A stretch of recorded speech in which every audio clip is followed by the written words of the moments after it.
I used to think life was straightforward: homework, coffee, rent checks, repeat.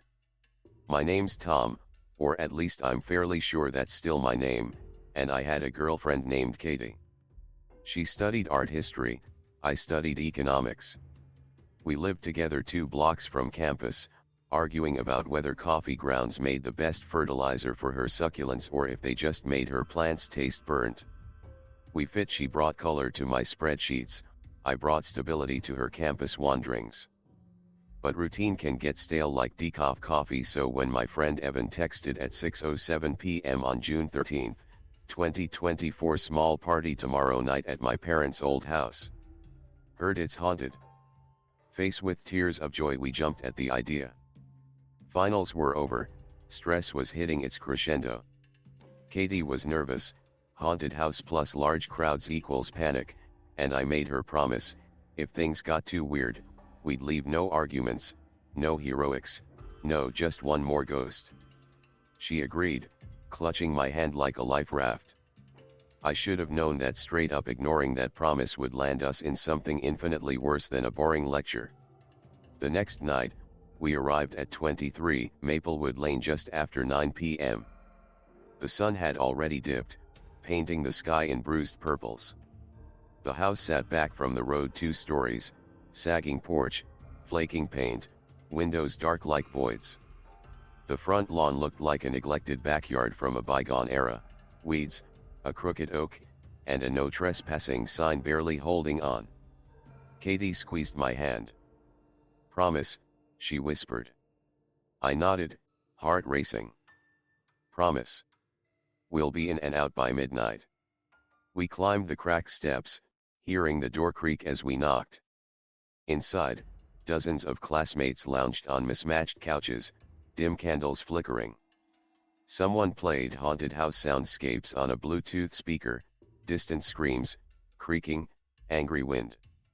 A stench of musty carpet and rotten wood pressed in. Evan grinned like he'd set a trap. "Welcome," he said. "Help yourselves to beer and ghost stories. Biggest scare under the stairs wins bragging rights." I cringed. Katie's lips pressed tight as we stepped in. I grabbed 2 cups beer for me, Coke for her, and guided her toward a dusty corner. "Man," I said, forcing a smile. "We'll scope it out, then bail, right?" She managed a weak nod. Around 10 p.m., Evan announced the spooky hide and seek. A tall kid in a leather jacket volunteered to be it. Lights flickered off, laughter echoed. We edged into the hallway while he counted. Katie's voice trembled, "Tom, can we hide in the pantry?" "Tight quarters, but at least it's out of sight." I shrugged, more because my heart hammered than because I thought it was safe. We slipped into the cramped pantry, 5-foot-wide alcove lined with dusty shelves. I crouched under the table, she squeezed into the dark corner, leaving only a sliver of space. The lights died, plunging us into blackness. I heard a faint clunk above footsteps on the floorboards. Josh, the leather jacket guy, prowled the kitchen, muttering, "I'll find you, you little," before he yanked the pantry door. It stuck. He cursed, snarled, and stormed off, pounding his boot down the hallway. We froze until footsteps faded. When I crawled out, I expected to see Katie beside me. Instead, nothing. Her shoe lay on the floor, her backpack slung on a counter. No signs she'd ever existed. I stumbled through rooms calling her name, but the party's energy was oddly calm, half the people chatting as if nothing was amiss. When I told a girl by the couch, my girlfriend Katie was here, now she's gone, she blinked. "Katie who?" I felt my pulse drop. "Blue cardigan. Brown hair." She was right next to me. She shrugged. "Huh. Never saw her." Panic surged. I barged to find Evangelist. "I came with Katie," I insisted. He stared blankly. "I don't remember a Katie." When I pulled out my phone photos of us laughing under that crooked oak, they were gone. Every selfie, every text thread, nothing. Katie's name held no trace in my photo gallery. I clutched the phone, jaws tight. I grabbed the car keys. Drive me to her apartment, I told myself. She lived 5 minutes away.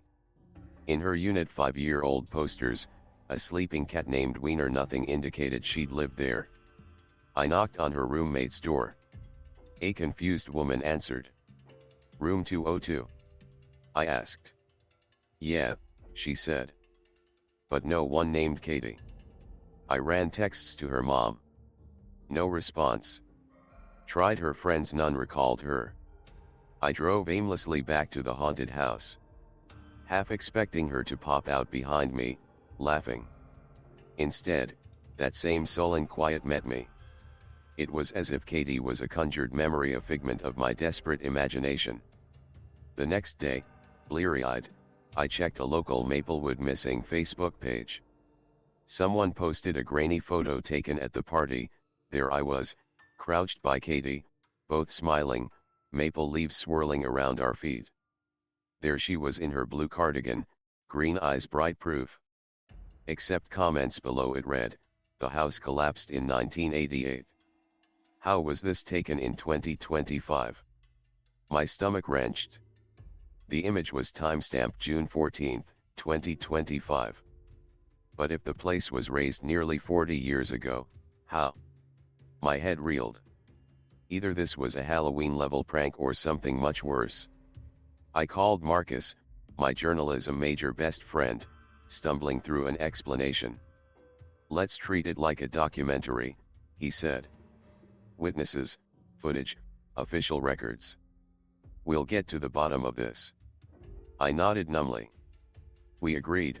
First stop, campus archives. Second stop, the lot itself. That morning, I met Marcus at the university archives basement level, under flickering fluorescent lights, walls lined with dusty filing cabinets. Archivist Caldwell, a hollow-eyed man in tweed, pulled out a 1975 blueprint. This shows 23 Maplewood Lane, he said, fingers tracing a grand Victorian footprint. And here an east wing, labeled Barn Annex, torn down in 1988 when the university bought it. After that, nothing but empty turf. Marcus zoomed in on the camera. So how did two people party there in 2025? Caldwell shrugged. Local legend says the ghost of Katie Johnson, daughter of the last occupant, still wanders. She died in a fire in 1967, folks say. He patted a stash of yellowed clippings, reports from the 40s through the 80s, neighbors hearing lullabies at night, a girl in a pink dress glimpsed on the porch. I flipped a clipping dated 1988, killing the Johnson estate, house demolished, final owner John Johnson vanished. Daughter Katie's spirit rumored to remain. My breath caught. Same name. Same face from my dreams. I left with photocopies, heart pounding. If a spirit lingered, maybe I'd stumbled right into her domain. That evening, Marcus and I drove to the lot, now just overgrown grass and decaying fence posts. We hopped the fence and found a half-buried wooden hatch near the lot's east edge. The metal ring handle resisted, but we pried the boards aside. Beneath lay a ladder descending into pitch black. After you, Marcus joked, though neither of us was amused. I climbed down, inhaling air thick with mold and old earth. My flashlight beam revealed brick walls and scattered debris, rusted nails, broken bottles, a thick layer of grime. I followed a corridor to a heavy wooden door. My hand shook as I pushed it open, revealing a staircase winding upward. At the top, a narrow landing, the air smelled of rotting wood. A huge mural covered the west wall, a little girl in a faded pink dress, black eyes hollow, standing beneath a grand house with a tall oak tree. Below it, painted in chipped red, "Welcome home, Katie." My heart pounded. This was the exact image I'd seen in my nightmares. "Stay here," I whispered to Marcus, who steadied the camera. I pried open the only door, revealing a tiny bedroom, dusty toys, a broken rocking chair, toys half buried in decay. Under a pile of moth-eaten blankets, a tattered rag doll with brown yarn hair and a missing button eye. I froze, recognizing it from Mary Johnson's old journal. It belonged to the ghost child. When I lifted it, a soft giggle echoed a child's laughter curling around me. I stumbled out, doll clutched to my chest, breath coming in lurching gasps. Back at my apartment, I retrieved my phone's grainy photo of Mary Johnson's journal entry. June 15, 1985, she visits me at night. Her eyes are so dark. I thought I buried her here, but she stays. She needs me. I realized Mary had tried and failed to send Katie's spirit home. The journal described a ritual on the anniversary of Katie's death. Find her doll. Offer a gift of innocence, a child's drawing, at the old oak stump. Recite a lullaby. If we didn't do it before midnight, Katie might remain trapped forever. Marcus helped me gather drawings, bright rainbows, goofy stick figures, puppies chasing butterflies, anything that screamed pure childhood. By dusk on June 15th, I carried the rag doll and a stack of crayon art to the old lot. The oak stump was still there, half swallowed by weeds. I knelt, setting the doll in the center, drawings fanned like a floral arrangement. My voice cracked as I intoned Mary's lullaby. Hush now, my darling, rest your sweet head. The moon guards your dreams as you sleep in your bed. The night wind will carry you home, my embrace. To gentle arms waiting in warmth and grace. No breeze. No sound at first, just my own ragged breathing. Then the air stiffened. The candle at the stump, battery powered, but flickering like a real flame, flared bright. In its glow, I saw her little Katie in her pink dress, eyes no longer hollow black but glimmering amber. She hovered, hovering low above the stump, as if anchored by invisible strings. Tears leaked down my cheeks. You're free, I whispered. The doll crumbled into ash, the drawings curled to dust.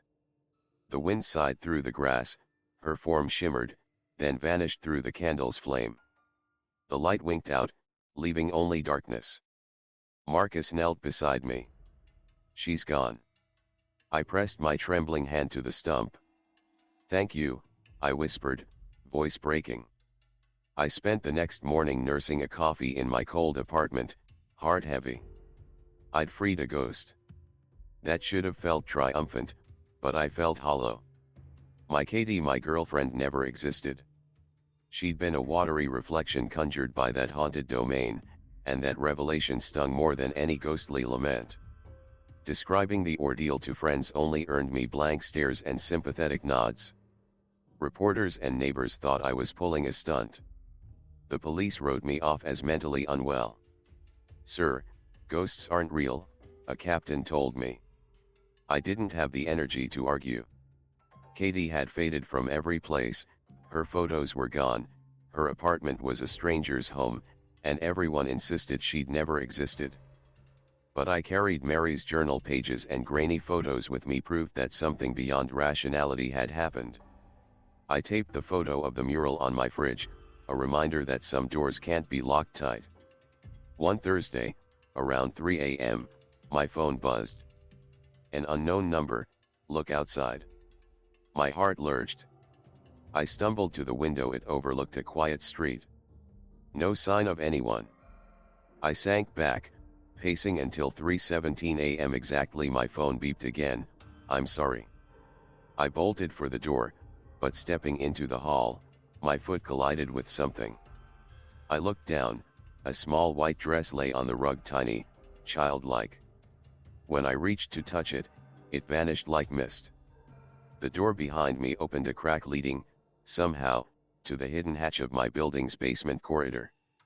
I climbed down alone, retracing our steps into the east wing. At the mural landing, she stood again, the little girl in pink.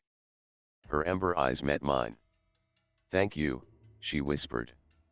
Then she smiled, took a single step into the mural, and disappeared in a graceful ripple of color melting into the painted oak. I felt a gentle warmth radiate through me like sun through autumn leaves.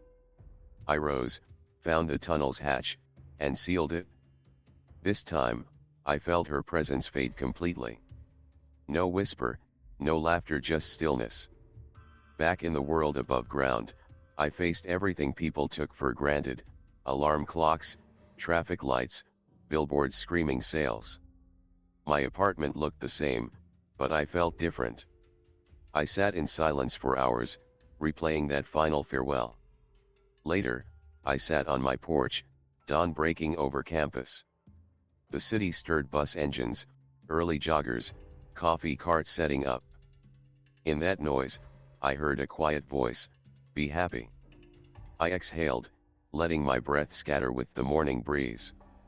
I thought of putting Katie's belongings away: her coffee mug, her art supplies, but I paused. Those items symbolized my own shattered illusions. So I folded her clothes carefully, placed them in a box marked "Memories Not My Own."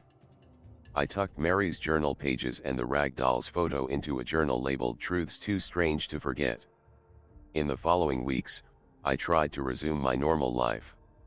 I drank coffee, attended lectures, even flirted awkwardly with a classmate who smiled kindly at my haunted eyes. I kept Marcus's raw footage and photos locked on a flash drive, my personal record of the impossible. At night, I sometimes dreamt of her little Katie giggling as she skipped through sunlit fields under that painted oak. But when I woke, I felt a quiet peace, knowing I'd done what needed to be done. I'd guided her home. And though my heart ached for the girlfriend who never truly existed, I accepted that some loves are spectral, beautiful, but meant to fade at dawn. A year later, mid-June again, I found myself driving by the empty lot. It was overgrown, yes, but the air felt lighter. I parked at the edge and noticed something on the ground: a tiny white shoe, worn but spotless. I knelt, picking it up gingerly. It fit the little girl I had known. For a moment, I thought I saw a flicker of movement in the corner of my eye: a little girl in a pink dress, standing under an ancient oak that no longer existed, and I tensed. Yet when I turned, there was only the empty lot, bathed in golden afternoon light. I slipped the shoe into my pocket, stood, and whispered, "Thank you." A breeze stirred the weeds at my feet, carrying a faint echo: "Be happy." I smiled gently, 1 part bittersweet, 2 parts gratitude, and walked away. The world was still astonishingly normal: buses roared, people laughed, neon signs flashed.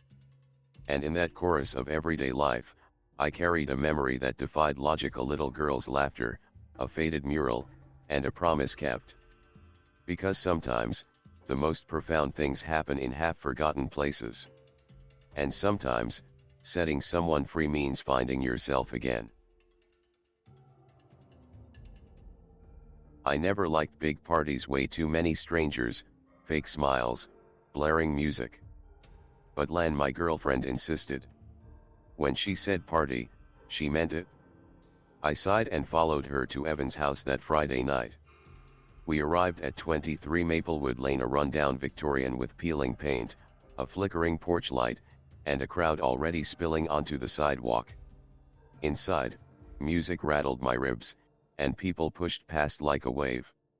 Lan looked tense, scrolling her phone, eyes darting. "Ready?" I asked. Lan gave a forced smile, then slipped down the hallway toward the bathroom. I caught a flash of something: a dark figure in the doorway of an upstairs bedroom as she passed. When I knocked, nobody answered. I felt that prick of dread you can't shake. Back home, Lan vanished into our dark bedroom. I nudged her. "You okay?" She whispered, "Tired," and shut the door. I left it alone but couldn't sleep. Something didn't add up. 3 days later, a friend texted me a short clip from the party. At first, it was harmless: dancing, laughter. Then the camera edged into the bedroom. There was Lan, phone in hand, and beside her, a tall man cloaked in shadow. His face was hidden, but his presence was bone-chilling. I replayed it. Zoomed in. There he was, slumped next to her, moving just enough that Lan flinched on screen. I felt my blood run cold. I called Lan. "Who's that guy?" She stuttered, Must be edited. I don't remember anyone there.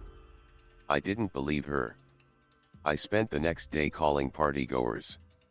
Everyone said Lan was alone, nobody saw a stranger in her room. I felt frantic. Something was wrong, and she wasn't telling me. A few nights later, I went to Evan's empty house while everyone was away. In the living room, a laptop glowed. On the desktop was a folder named Cam Footage. My heart pounded as I opened it. First clip, hallway camera, timestamp 11:53 p.m. Lan walks past behind her, the same dark figure steps into frame, trailing her. He follows her from the hallway to the bedroom door, vanishing whenever she turns. I click the next file, kitchen camera at midnight. The man stands in the corner, watching Lan sift through her phone. He smacks his lips as if smirking, then melts into the shadows as soon as anyone moves close. Clip after clip, he lingered hallway, living room, stairwell, always one step behind her. Ian's face, on camera, twisted in quiet panic. I sat back, shaking. This wasn't a prank. I grabbed the USB drive, snapped one last shot of the screen, and left. I burst into our living room where Lan sat curled on the couch, eyes red and puffy. I placed the drive in the player. The big TV flickered to life, showing the footage. Man hovering by the bedroom doorway. Man following her into the hallway. Man leaning against the door frame as Lan jumped at every noise. Ian's face went white. She sank to her knees. Okay, she whispered. It's him, my ex. He died 6 months ago in a car crash. Her voice shook. I thought he was gone, but he's been stalking me. Why didn't you tell me? I asked, voice breaking. Tears streamed down her cheeks. I was embarrassed, terrified. I thought you'd leave me. I hid it. I sat next to her, silent. This man couldn't be alive. I had proof he followed her, yet everyone else swore they saw no one. Something supernatural was happening. We agreed, no more parties, no more friends from that night. Just the two of us against whatever this was. The week that followed was hell. One night, Ian's phone buzzed at 2 a.m., an image of our living room door, taken from outside, with scrawled text, I'm always close. We double-checked locks, deadbolts clicked, windows latched. Yet later, at 3 a.m., we heard footsteps in the hall, soft, dragging, just beyond the bedroom door. The handle rattled. Lan clutched my arm. I froze. When I swung the door open, empty hallway. Just the faint sound of our own breath. I flicked lights on and off, no one appeared. Our security cameras recorded only still darkness. Next night, TV turned on by itself, static flickering to life. We yanked the plug. Floor creaked as if someone paced above. No echo of a real person. Just shadows. We tried sleeping in the same bed. Each time I dozed off, I saw his face in my dreams, sunken eyes, lips stretched in a grim smile, voice whispering, you can't escape me. I woke gasping. I visited the police. Ex's records confirmed he died in a fiery crash. There was no living suspect. The detective gave me a pitying look. Sir, if you're in fear, stay with relatives. We can't prove anything. Back home, I sat with Lan in the living room, lights on. We needed a plan. Our therapist suggested grounding exercises, but that didn't stop a handprint, wet, opaque, appearing on our bathroom mirror one morning. Lan found it. I know where you are.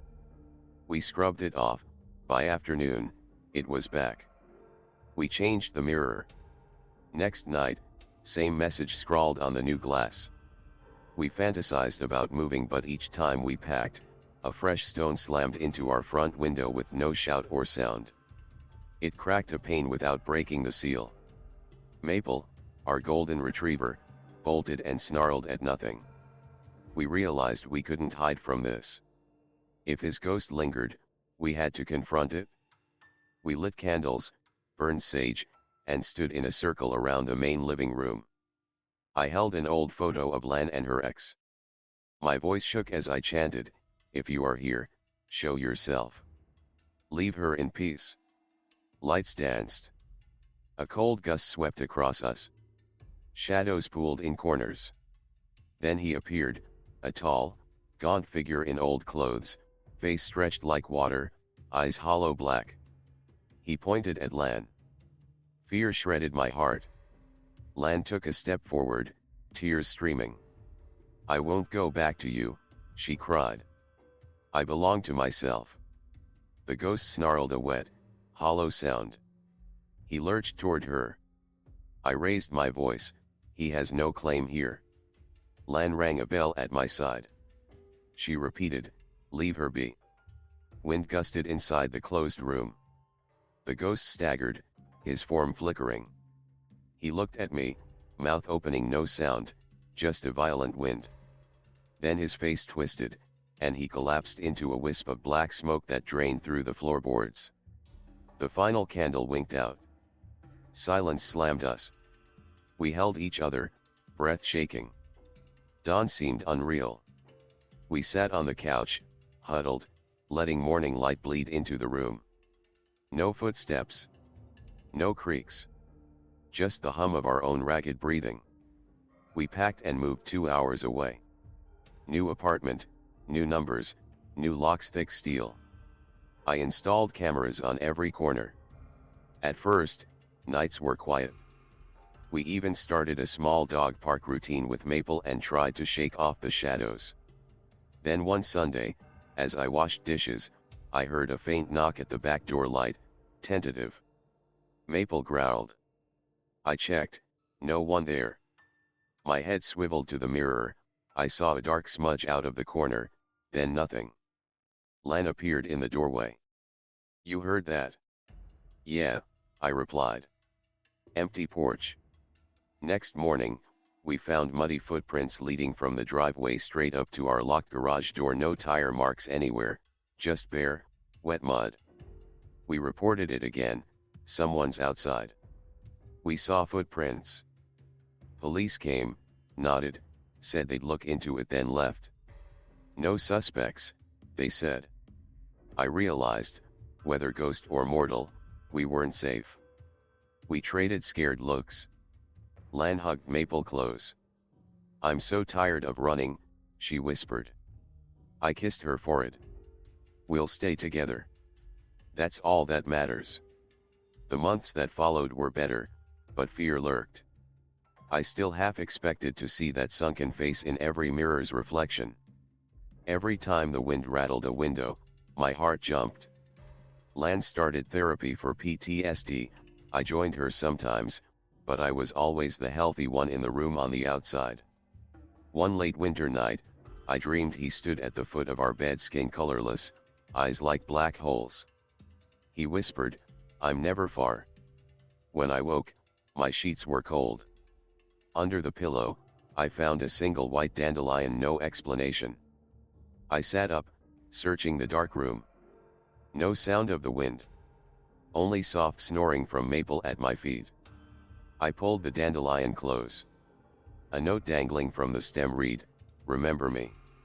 I pressed it into my palm, icy cold, and felt a tear slip down my cheek. I realized I'd been surviving on adrenaline, but the terror was never fully gone. 2 years after that night, our routine barely resembled normal life. We'd kept security cameras running. We'd kept ourselves awake, writing down every sighting, every whisper. Therapy helped, but didn't erase the scars. Last month, we returned to Maplewood Lane just to drop off some old belongings. The Victorian house was gone, replaced by a manicured yard and a new family. I nearly walked past without a thought until I saw a single muddy footprint on the street corner, exactly like the ones that once trailed to our garage. It ended at the curb, no clear steps beyond. I stared. My pulse thumped. "Lan," I said, voice low. She stepped beside me. "I think he remembers us." Our new home was supposed to be safe. But sometimes, fear isn't about what you see, it's about what you know can still reach you. We locked hands. "We'll keep going," I told her. "Together." She nodded, tears shining. We walked away. But in the back of my mind, I knew, real horror isn't the shadow you see, it's the one that never lets you forget.